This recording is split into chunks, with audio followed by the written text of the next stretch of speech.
So my first crush, apparently I think that was when I was in JS1 or so. Yeah. So it's tall. Now this is not me making it up. It's actually a real person, not just in a movie. It was my classmate at the time. Is like very tall, like the tallest guy. Hey guys, welcome back to Sunshine's Paradise. This is Sunshine, and you're welcome back to Sunshine's Paradise.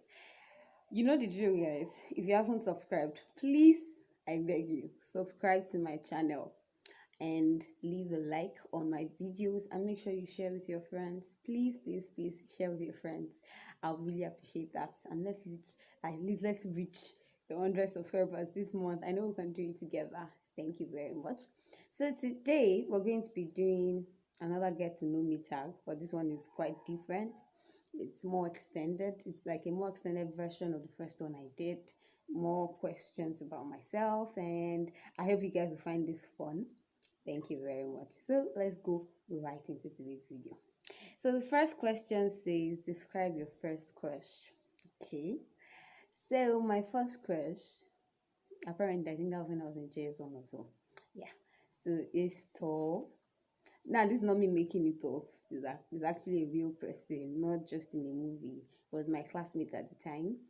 Is like very tall, like the tallest guy in my class. And for a very long time, I feel like he's the tallest guy like I know personally. So yeah, he's tall, he's fair, maybe not very fair, but he's tall, he's fair, and he has a very good sense of humor, and he's Igbo. Yeah, that's like basically the way I can describe him. So yeah. Then the second question says, who was your childhood best friend? My childhood best friend was Kemi Lawal. Why am I saying was? Is Kemi Lawal, please? She's still alive and very well. So yeah, my best friend while I was growing up was Kemi Lawal. So yeah, I still said it was. And yeah, sure, you guys get the drill. Then the next one says, what is your favorite genre of movie and why?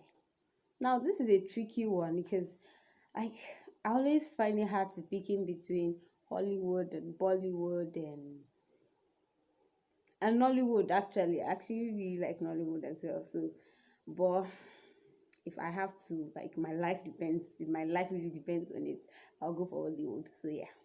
Hollywood is it? Abi? Hollywood it is, yeah. Okay. Excuse me guys. And this next one says, have you moved from home? Where to and how was the experience? So this was quite recent. That was after I finished my law school, my service year.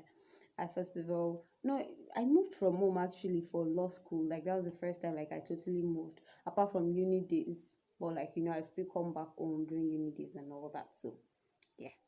So my first official moving was during my what's it called now? My service year in Ibadan. Like I literally moved all my things. So yeah, that was the first time I like totally moved my things. Yeah, and the experience was just quite fun.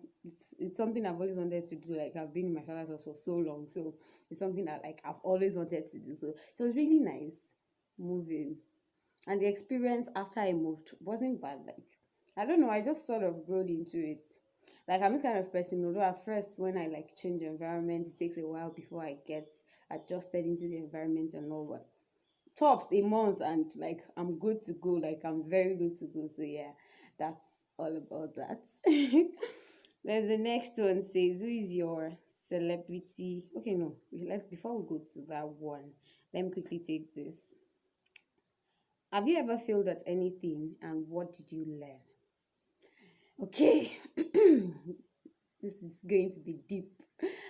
What have I failed at? I've actually, okay, let me not go into like I don't want to go into long story and in depth. So I'll just go into like the basics. So what are the basic things I failed on doing or I failed at doing? The first one is making a cake.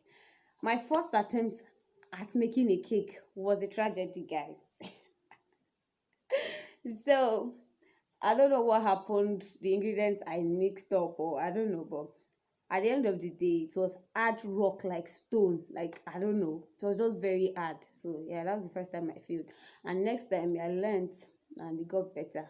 So, yeah, that was the first time I failed. Then Academically, I failed though. Like I've lost count sef. My S3 work, I failed my core subjects, maths and government. So yeah. But the next time I did it, not like I was super, it's not like I had an A1 the next time I did it, but it was better. And I actually did learn from the first time I failed because we had a bad teacher then. So like when I got a better teacher and working on myself personally, it's also helped me, into being better academically. Then another one was my uni days in my 100 level, the carryover I had. It was a very serious one for me. Like this one touched my bones. Like I cried. I cried for days. But eventually I did learn from it because it taught me that, because at that moment, I just left secondary school for uni, though I had gone to another uni for some months. That's another story. But this was like my second uni, and getting there, like I've always been this kind of person that I like expressing myself when I'm writing. Like I can go on and on, like just write in my own terms. I don't like writing something according to what someone said, even if it's according to what the person said. I still like writing it in my own words. So for that experience, when I failed, not like I didn't know what I was doing or what I wrote, or I wrote the wrong answers per se, but I didn't write it according to what the lecturer wanted. Because eventually I actually went to meet the lecturer in question. Sir, I failed your course, blah blah blah, like what did I do wrong? And he explained, oh, okay, it's like this, it's supposed to be this and that and that. And I will not lie, I was not happy because in my mind I'm like, I know these things. It's just that I don't want to write it exactly the way you gave it to me. It's just that I didn't tell it to my lecturer like that. I didn't tell it to his face. But anyways, you know I learned from it, and the next time I redid the course, I had an A because I made sure I put everything the lecturer made mention of. I put it into practice, and I became better. So yeah, so that was like the times I had failed and what I learned from failing. We all have things we learn when we fail. So yeah, if you don't learn anything, then it's like you should go back and fail again because you have